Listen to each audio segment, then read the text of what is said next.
그리스도의 풍성하신 은혜와 사랑이 늘 함께 하시기를 바랍니다. 오늘 이 아침에는 사무엘하 제11장 14절로 27절 생명의 삶 큐티 4월 28일자 말씀입니다.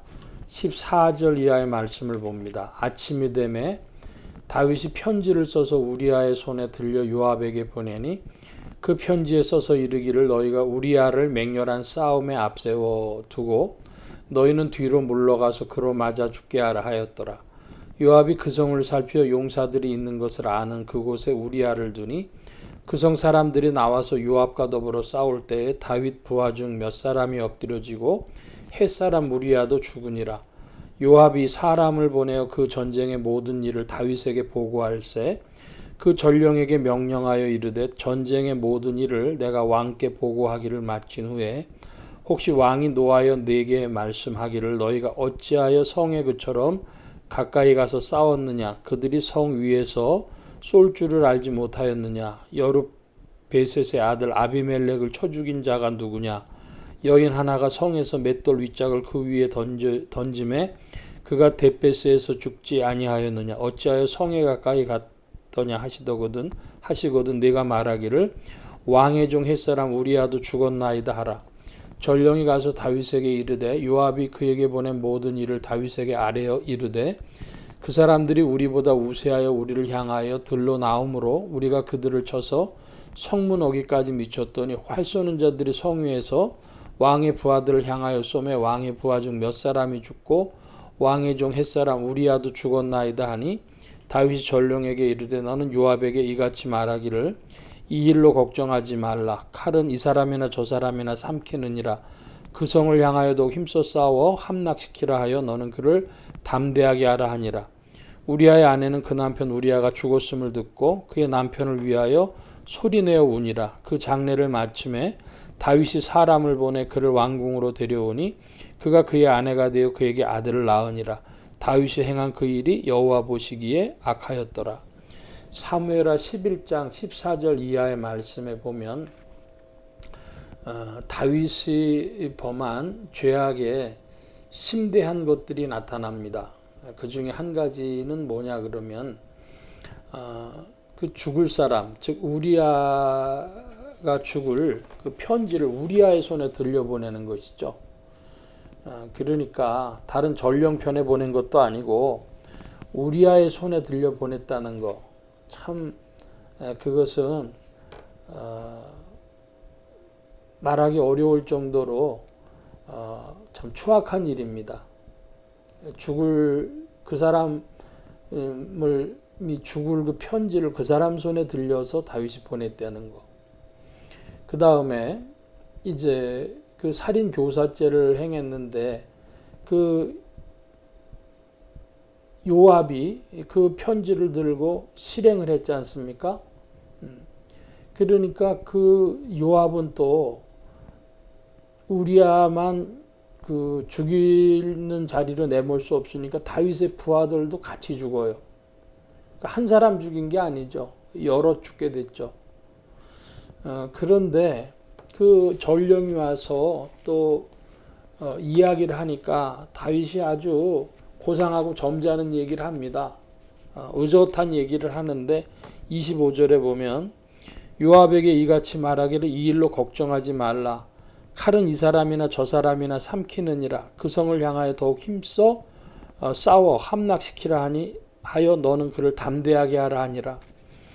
다윗이 아주 고상하고 그런 아주 의젓한 얘기를 합니다.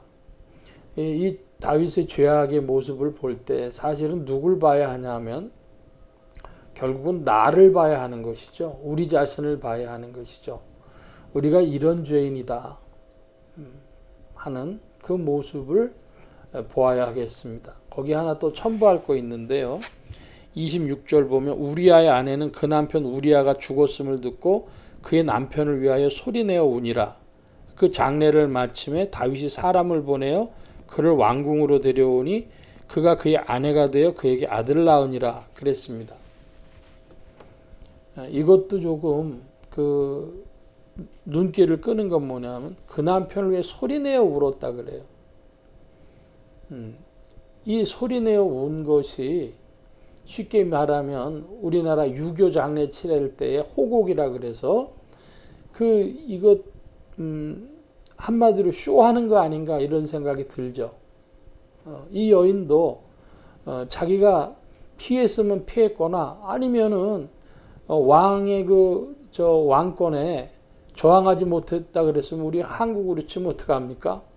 자결을 하죠. 죽죠. 그런데 이 여자가 행한 걸 봐가지고는요, 그 정도로 우리아에 대해서 서로 신의를 보여준 것 같진 않아요. 그래서 이게 우는다고 하는 모습이 그 남편을 왜 소리내어 우니라, 이게 조금 이상하다 이 말씀이죠. 한마디로 우리가 성경 읽을 때 다 누구에 관한 이야기로 봐야 하냐 하면은 결국 우리 인생의 이야기, 또 나의 이야기로 볼 때 그 용사 다윗이, 그 젊은 시절에 믿음 내던 다윗이 이렇게 취해지는구나 하는 것을 보면서 주여 우리를 도와주옵소서 그렇게 기도해야 할 줄로 압니다. 그리고 이 다윗의 추악함 때문에 얼마나 많은 사람들이 또 살인자가 되고, 그리고 그 옆에 있는 사람들까지도 죽어나갑니까? 그래서 오늘도 우리가 주 성령의 빛빛 주심을 따라 나아가는 것이 인생의 소망이다. 죄악된 인생, 죄악의 복윤자인 인생들은 성령의 인도하심이 소망이다. 그것을 우리가 꼭 기억하고 나아가야 하겠습니다. 주께서는 오늘도 주의 백성들에게 빛을 비추시고 은혜와 사랑으로 소망 가운데 저 높은 곳을 향하여 은혜의 밝은 빛 가운데로 이끄시는 줄로 믿습니다. 기도하겠습니다. 만복의 근원 되신 하나님, 죄인된 인생들에게 찾아오셔서 우리의 죄를 속하여 주시고 또한 새로운 삶의 부르심을 주셔서 은혜 가운데 인도하신 줄 믿사오니 말씀이 심령들 속에 왕성하여 줘서 주를 따라 나가는 즐거움과 주님 앞에 저 높은 곳을 향하여 나아가는 소망의 풍성함으로 더욱 이끌어 주옵소서. 온 교회와 성도들과 주의 종들이 함께 하심에 예수 소망 교회와 온 성도들과 부족한 종에도 함께 해 주옵시고 복음 전파 영혼 구원하는 일에 쓰임 받으며 성령님과 함께 전진케 하여 주옵소서. 도우신 구하며 감사하며 의지하올 때에 예수 그리스도의 이름으로 기도하옵나이다. 아멘. 하늘에 계신 우리 아버지여, 이름이 거룩히 여김을 받으시오며 나라의 임하옵시며 뜻이 하늘에서 이루어진 것 같이 땅에서도 이루어지이다. 오늘날 우리에게 일용할 양식을 주옵시고 우리가 우리에게 죄 지은 자를 사하여 준 것 같이 우리 죄를 사하여 주옵시고 우리를 시험에 들게 하지 마옵시고 다만 악에서 구하옵소서. 대개 나라와 권세와 영광이 아버지께 영원히 있사옵나이다. 아멘.